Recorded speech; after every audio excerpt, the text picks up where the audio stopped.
Hello, Flat Earth believers and quote, globe heads. This is Darrell E. Berry Jr. with my first Flat Earth response. I started a series of videos called Flat Earth Challenge where I challenge Flat Earth believers on their quote motto. Links to my current challenges are in the description and at the end of this video. This Flat Earth response series will be in response to Flat Earth believers' challenges about the quote globe head motto. And this first Flat Earth response has to do with a challenge on the buoyancy of an object in different sized bodies of water, as issued by Phuket Word here.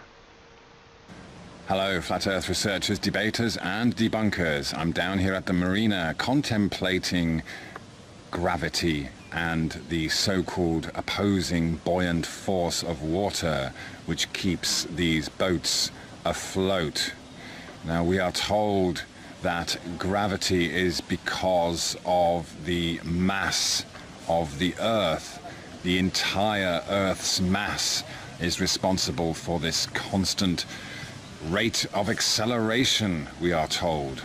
However, take one of these boats and you can either put it in the ocean or you could put it in a tub with just enough water to keep it afloat, and that boat will not rise or sink any differently in a small mass of water compared to the vast massiveness of the ocean. So, therefore, how can you have an opposing force which is equal to the so-called force of gravity based on the mass of the Earth if the entire mass of the water in which the boat is sitting in varies? Surely, if this equation is true, then the buoyant force of the water should also depend on the entire mass of the water that the boat is sitting in. Chew on that one for a while, globeheads. So, over the years and recently, I have done some investigating into buoyancy and into gravity. And this is my response. Yes, the entire mass of the Earth is gravitationally pulling on objects within the Earth's gravitational well.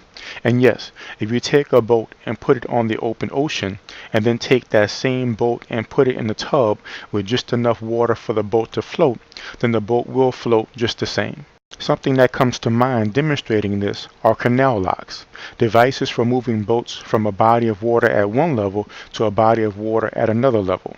In a sense, each lock is a quote tub that is separate from either body of water, that they can manually change the water level of to gradually bring the boat to the next body's level of water.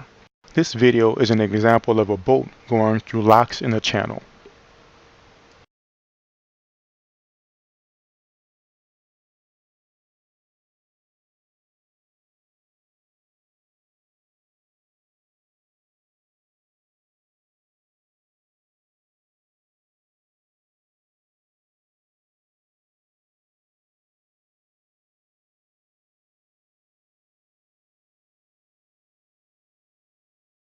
And then the question is, how can you have an opposing force which is equal to the so-called force of gravity based on the mass of the Earth if the entire mass of the water in which the boat is sitting in varies?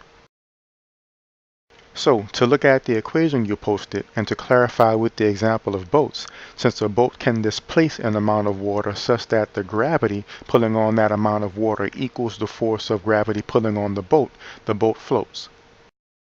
As you point out yourself in the equation you posted, and as I have confirmed, the buoyant force equation doesn't consider how much water is involved overall, i.e. whether the object is in a lake or in an ocean. Buoyancy only considers how much water is displaced by the part of the object that is submerged. This is what you pointed out in your video to be the submerged volume. So to look at the equation again, submerged volume equates to the volume of liquid displaced by the part of the boat that is submerged underwater. So, whether in an ocean, a canal, or a tub, since the part of the boat that is underwater displaces enough volume of water that the force of gravity on that amount of water equals the force of gravity on the boat has positive buoyancy and floats. Well, that's my response. If I got something wrong, please inform me so that I can correct myself. Peace.